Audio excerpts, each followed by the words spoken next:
仲有呢個香港本地人去遊山玩水咧。咁啱有個外國朋友嚟香港玩，佢應該去過無數嘅歐洲海灘，但佢居然話香港嘅海灘靚過某啲歐洲海灘。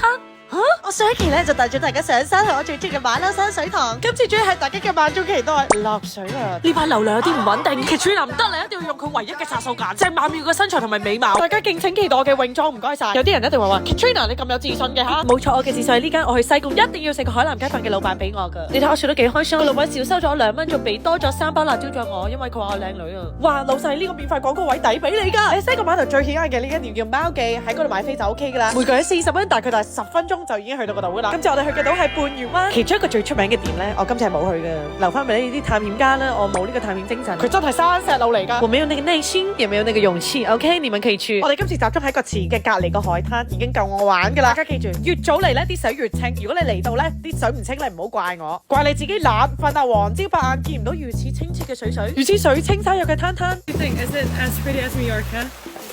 Yeah，我個 friend 好似幾開心啊！佢心諗成個沙灘為佢獨有，好似冇人咁嘅。因為點解呢度亞洲國家我哋都好怕晒嘅，我哋全部喺石橋底啊，係啊，佢有得租遮嘅，但係我哋太早啦，租唔到遮啊。你唔好話呢個橋底同埋我呢身穿搭都幾襯噶。未租遮之前我唔會出去㗎，佢哋去玩啦，我就喺天橋底下食我最中意食嘅海南雞飯。I call this 頂級享受，藍天白雲、水清沙幼沙灘，加上美女同我送飯，真係超正。同呢個海南雞飯，我真係唔係同你講笑，絕對唔係廣告啦，真係極好食。同埋我發覺啲咩啊？佢俾咗俾我啊，大家轉雞俾佢加10蚊㗎，果然佢穿南美冇法講啊，素顏都唔例外啊，真係。佢話香港食過最好食嘅海南雞飯，呢個不照實反駁，因為係真嘅，不需要解釋，因為表情已經解釋咗一切，冇錯。如此乜你嘅場景點可以少咗一杯巴爵爾啦，係咪先？同佢哋差異化嘅穿着真係顯得我有少少 too woo。睇片先覺得 too woo 嘅啫，我嗰一刻我覺得係冇問題，因為我見唔到自己，我淨見到美女、美酒同埋美景。我係唔會落水嘅，我就派咗個特派員幫你落水視察，我就負責喺沙灘度保管財物。你哋可以睇到啲水係浸到佢哋心口，你都見到佢哋腳，你就知啲水有幾清。係睇完啲片我都想落水嗰種衝動嘅清。終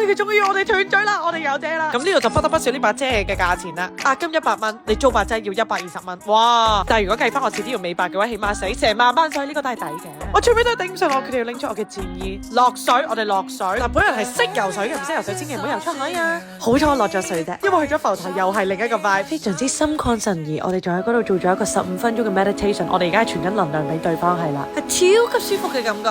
嗰一日我哋玩咗成5個鐘先走啊！希望大家呢期睇得開心。如果中意呢個分享，記得俾翻 like and follow。